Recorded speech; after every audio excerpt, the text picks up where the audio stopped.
Hello, everyone, and welcome to the University of Kentucky Office of Technology Commercialization July webinar, Everything You Need to Know About Agreements. If you'll please make sure your mics are muted as we are recording and doing live transcript. You can enable the live transcript by clicking on the button at the bottom of the screen. Also, if you have questions, please put those in chat. You can either send those directly to me, Jackie Green, or to everyone, and we'll ask and answer at the end of the presentation. I'd like to introduce our Senior Contracts Coordinator, Allie Yankee. Allie, handing it over to you. Thanks, Jackie. As Jackie said, I'm Allie Yankee. I am the Senior Contracts Coordinator here at the University of Kentucky's Office of Technology Commercialization. Just a little bit about my background. I've been with OTC for a little over 4 years now. I went to law school at UK. Then I was in private practice litigation for a little while before coming to UK, and I've also finished my MBA since I've been here. At the university, I am responsible for transfer agreements within the university, outside of the university. There are 3 main types of transfer agreements, which we're going to talk about today, are material transfer agreements, non-disclosure agreements, and data use or transfer agreements. What you can see on the screen right now are the numbers from last fiscal year. So we did roughly 648 MTAs, 459 non-disclosure agreements, and 117 data use agreements. These agreement numbers are still, we're on par with what we did the year before. So these were our COVID numbers. And I think that says a lot about the research that we're doing here at UK, that even despite COVID, we were still roughly within the same numbers we did the year before. And that's a lot of agreements that we handled last year. The first agreement we're going to talk about today is going to be the non-disclosure agreement. So these agreements are going to be used anytime confidential or proprietary information is leaving the university. And a lot of times when confidential and proprietary information is coming into the university. So you're going to need an NDA anytime you share information. These are going to protect not only you as a researcher and your information, but also the university as the owner of the information. So what does an NDA do? An NDA sets up who, the terms of sharing confidential information. It sets up who you share it to. It sets up who that person can share it to, what that recipient of the confidential information can do with that non-disclosure, with the information that's shared under the non-disclosure agreement. And it also sets up how long you have to keep the information confidential. So if you see on the screen there, this is just a screenshot of our template that we use for a mutual non-disclosure agreement. You can have mutual non-disclosure agreements where both parties' information is protected, or you can have a one-way where only the party disclosing the confidential information is going to be protected.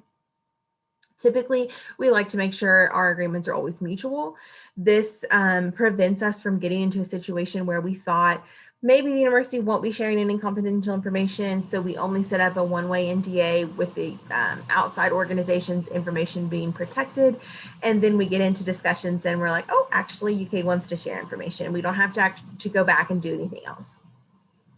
So you can see from the screen that we're going to have an information section which is going to be populated. That's the topic of discussion, and then that's the yellow highlight in the first clause of the agreement.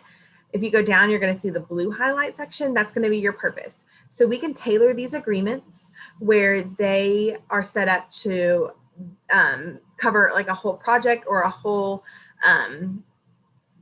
purpose. And so that's where we're going to implement that there. So this can be, maybe we want to share technology with an outside company in hopes that they're going to license it. Maybe we want to talk with a researcher and collaborate on a project. That's where we're going to implement the purpose section. These are also, again, as I mentioned, they're going to stipulate how long you have to keep something confidential, but we can also tailor them to have a disclosure term that is long enough that you can continuously be protected and talk to these outside organizations without having to have an NDA in place each time you speak. So that would be extremely burdensome. We don't want to have to do that to anyone. So you're going to have a disclosure term, And that brings up the purpose and the information. So anything that you disclose maybe in the next year that is relevant to the purpose of this agreement and covers the same information is going to be protected under the same terms. Also, you're going to have a confidentiality term. So you might share for a year, but then for the next 5 years, all of your information is going to be protected. So you want to make sure you have a non-disclosure agreement in place anytime you share information outside of the university. This is going to protect you, and this is going to protect the university. The next type of agreement we're going to talk about is going to be a material transfer agreement. These are very important agreements anytime that you're transferring material outside of the university. So the material themselves are going to be owned by the university, but the researcher is also going to be protected, because as a researcher, you want to make sure that anything you've created is not used by someone else, and someone else doesn't take your material and use it as their own. That's where an MTA comes in place. That's going to be used to transfer material outside of the university, or maybe coming into the university if you're getting material from someone else. And that's going to protect your rights. It's going to protect your right from what your material can be used for. You don't want to send material to someone and they use it in a human trial, for example. There's a lot of liability attached to that, and we can prevent that with these material transfer agreements. You also want to make sure you're cited and that you have ownership, so that these material transfer agreements can be used for that. If we send material to another organization and they make a new invention that includes or incorporates your material, the university and the researcher want to be listed as owners of that new invention or as an inventor. So you want to make sure you have your material transfer agreement in place. Overwhelmingly, we use these for biological materials, but we also use them for other types of materials, chemicals, for example. The implementing letter on the screen now is an implementing letter for the UBMTA.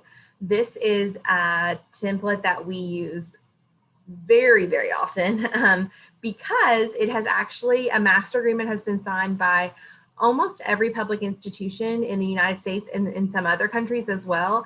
And it makes it super simple. We've already agreed to all of the terms, and all we have to do is fill out the sheet, sign it, and then materials can be exchanged. I know that that is a huge issue with researchers, is how long is this going to delay my research to have the paperwork in place. If we can use a UBMTA, you're going to get your transfer material done. The material that you need, the transfer material, your agreements in place very quickly. Sometimes if the other institution is very responsive, we can get it done same day. Again, we can use these materials to put on any extra restrictions. We can stipulate exactly what the other institution can do with your material. We can stipulate how long they can have the material. It's important for using this agreement to lay out what the institution has to do with the material once the actual project is complete. And it also allows us to limit the projects. So maybe there's a researcher who wants to use your material for a specific project. You don't want them to be able to continuously use that material for anything that they might desire. We can limit all of that in the material transfer agreement. So the biggest takeaway here is anytime material is leaving the university, you want to make sure that you have a material transfer agreement in place. Typically, you're going to have one if you're receiving material as well, especially if it's from another institution.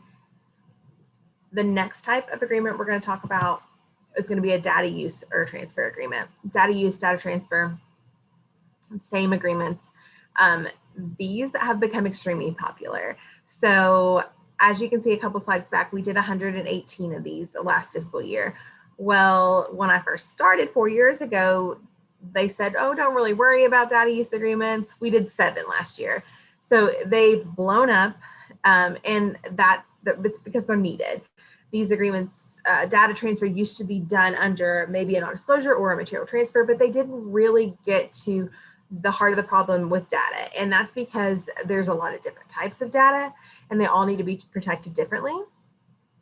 You can have, we've had everything from transportation data to student data that's governed under FERPA, or patient data, full PHI patient data, which is governed under HIPAA.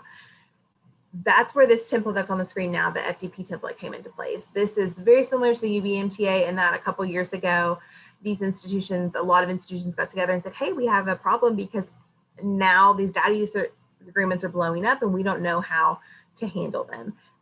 They came up with this template. It's great. You're going to have the actual agreement, which is, I think, 14 different sections, different clauses. They all remain the same. You're going to have attachment 1, which is data specific. So that's going to be filled out by the researcher.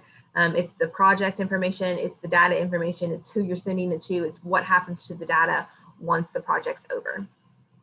Attachment 3 is going to be typically always the same. It just dictates if there's going to be any collaborators. What changes on these is going to be attachment 2. Attachment 2 changes for if you have de-identified data, a limited data set, full PHI, student data, or again, any types of other data that's not governed by HIPAA, for example. That makes these agreements extremely easy to complete. You fill in the information about the data, and then it's widely accepted, this template. Again, similar to the UBMTA, it makes it extremely easy. It doesn't delay your research maybe a day while you get this agreement in place. So that's great, it works out. The reason that we need these data use agreements, same issues as a non-disclosure or a material transfer. They relate heavily to a material transfer agreement, but there's the added liability in these data transfer agreements, especially when it's HIPAA covered data or FERPA covered data. So we want to make sure from a liability perspective that we have these agreements in place. The biggest takeaway is that it makes sure that no one can take our, for example, de-identified data and somehow identify that data and then contact who that data came from. Biggest takeaway here. They're also specific to the researcher and the project. So you can see here we have the provider scientist, the recipient scientist, and the project title. This means that you can use one data use agreement for your entire project, even if data is transferring multiple times. That makes this great because I know, for example, we have several projects happening here at UK where UK is the central data collector. So you're going to have multiple researchers from multiple institutions sending data to UK. Then UK has all this data, and before we had multiple data use agreements and there was no set rule on how to use all this data because each data set had different stipulations. Now we can use this template, send it out to all the institutions, put the project name on it, put everything about the project specific, and each institution signs the exact same terms. Makes it extremely easy. Now our UK researcher has all these sets of data and they all have the same stipulations on the data. Again, anytime that you have data that is going to leave the university, you want to have a data use agreement in place. And typically, if you're going to have data coming in, you're also going to have a data use agreement in place. So it's similar to an MTA, similar to an NDA. You're always going to want to have data, but going to have a data use agreement. It protects you, it protects the university, and that's the biggest issue here. Next, you will see my contact information on this slide. So now that you kind of have an overview of the types of transfer agreements that we have in place, what do you do next? So you can always contact me. I'm always available to answer any questions you might have.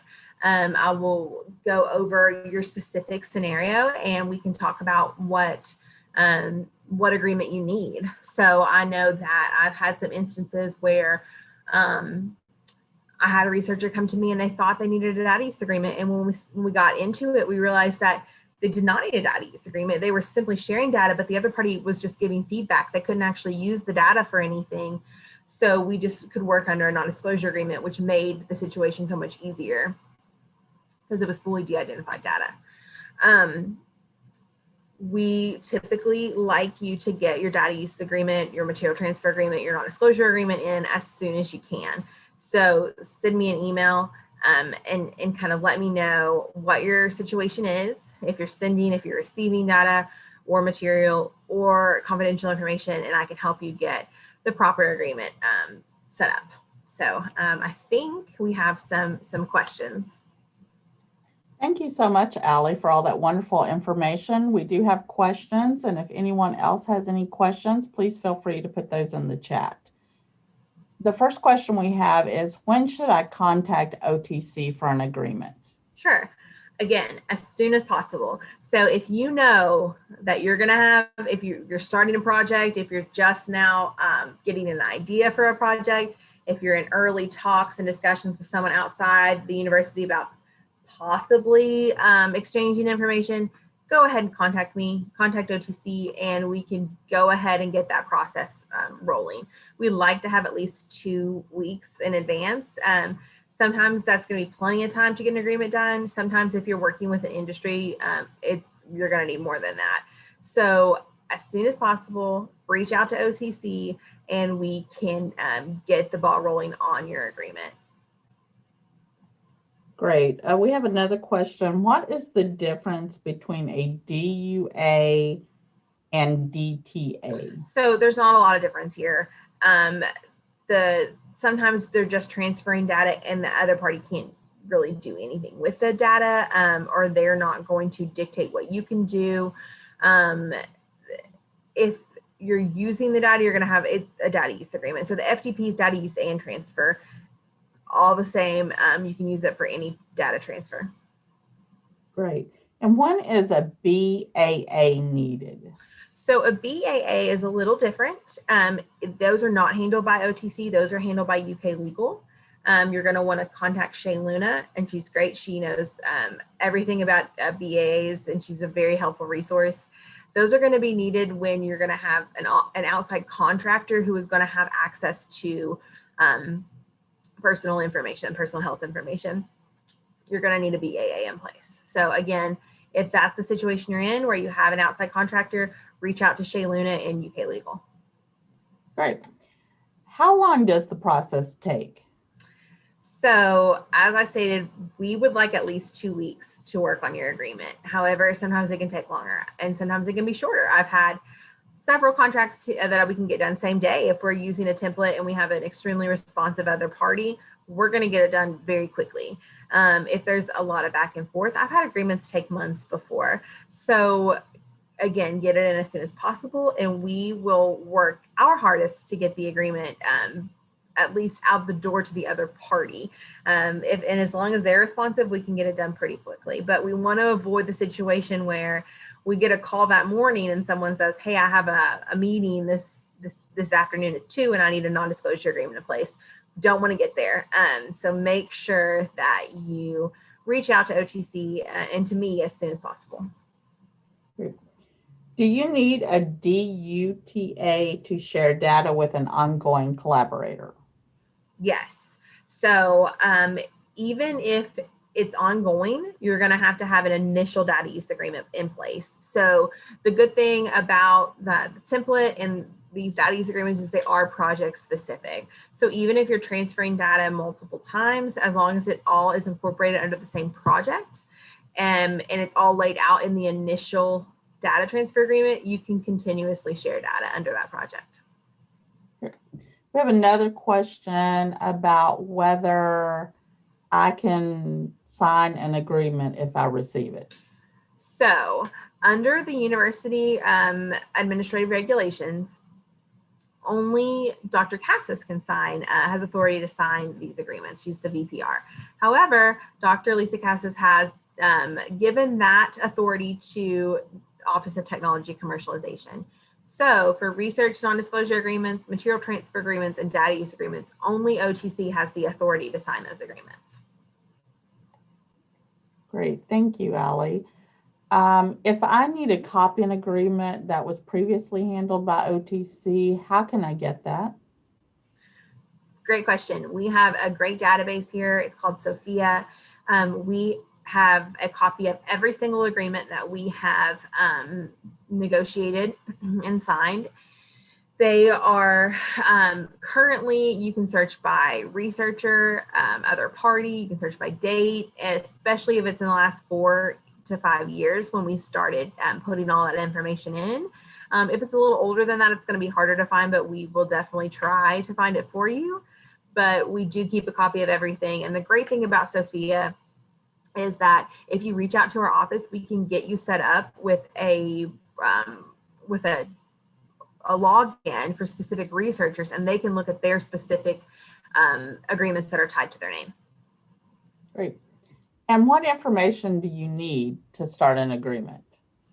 So this is a good question too. If you go to our OTC website, there are two different information sheets on there regarding material transfer agreements and confidentiality agreements. They lay out everything that we will need to get your agreement rolling. But also we're totally open to emails. So if you know you need a material transfer agreement, you can just simply send me an email, tell me what you want to transfer and who you're going to transfer it to, and we can get that set up. In addition, we can go about it in a couple different ways. If you want to just send me the contact information for somebody at another institution and say, hey, I want to set up an MTA with the University of Arkansas, and here's the contact information. Can you help me? We can do it that way. Or sometimes we have a lot of researchers who want to be the go-between. So they'll say, hey, trying to get a mouse from the University of Arkansas. They sent me this MTA agreement. Can you help me with it? And then I'll send the researcher our edits and they'll send them on to Arkansas. Whatever works for each individual researcher, we're on board with helping with that. Great. We have another great question. Once a data use agreement is executed, is there some procedure for linking each subsequent data transfer or transaction to that particular agreement, such as when the data might be shared multiple times over several months or years, all linking back to one previously executed agreement? Sure. So again, all of these data use agreements are going to be project specific. But if you want to kind of link everything and have a record of what you transfer, we can make notes on the individual record in Sophia, our system, that there was a transfer made. We're open to doing that. Or if you just want to transfer the data and simply state during the transfer, here is data from this month. And just to reiterate, it is this data is governed by the previous data use agreement for this project, which I've also attached, or just make reference to it. I think that's perfectly fine as well. Fantastic. We have a couple more questions, Allie. One is, when studies are funded, are these types of agreements built into the contracts that come from OSPA? Sometimes, if you're going to have a large collaborative research agreement, then there can be language in there, especially confidentiality language. But if you're making transfers of data or material, it's very important that you have a record of those transfers. So you should have a material transfer or data use agreement in place.